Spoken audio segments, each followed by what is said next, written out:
33 വയസ്സ് വരെ മാത്രം ജീവിച്ചിരിക്കുകയും ഈ ലോകത്തിന്റെ ഹൃദയത്തിലേക്ക് കയറിയിരിക്കുകയും ചെയ്ത ഋഷിതുല്യനായിട്ടുള്ളൊരു മഹാത്മാവ്, പിതാവും പുത്രനും പരിശുദ്ധാത്മാവും എന്ന് പറയുന്നത് മൂന്നല്ല ഒന്നാണ്, പരമമായ സത്യം ഒന്ന് എന്ന് ലോകത്തിനോട് വിളിച്ചോതിയ ആ മഹാപുരുഷനെ ഇത് മനസ്സിലാക്കാൻ പറ്റാത്ത യാഥാസ്ഥിതികവാദികൾ അന്നത്തെ കാലത്ത് ഇത്തരം സാമൂഹ്യ തിന്മയുണ്ടാക്കുന്നു എന്ന് ആരോപിക്കപ്പെടുന്നവരെ മുഴുവൻ കൊല്ലാൻ വേണ്ടി ഉപയോഗിച്ചിരുന്ന കുരിശിൽ തറച്ചു.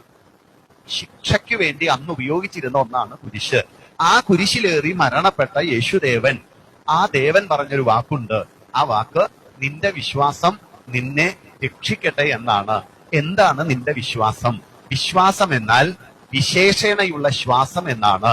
വിശ്വാസം എന്നാൽ ശ്രദ്ധയാണ്. നിനക്ക് യേശുദേവന്റെ ജീവിതത്തിലും നീ പള്ളിയിൽ കൃത്യമായി കുർബാന ചൊല്ലുകയും ചെയ്യുക എന്നുള്ള ശ്രദ്ധ, യേശുദേവന്റെ ജീവിതത്തിലുള്ള ശ്രദ്ധ, ബൈബിളിലുള്ള ശ്രദ്ധ, ഗിരിപ്രഭാഷണങ്ങളിലുള്ള ശ്രദ്ധ നിനക്കുണ്ടോ എങ്കിൽ നീ രക്ഷപ്പെടും. അപ്പോൾ വിശ്വാസം എന്നാൽ ശ്രദ്ധ എന്നാണ് അർത്ഥം.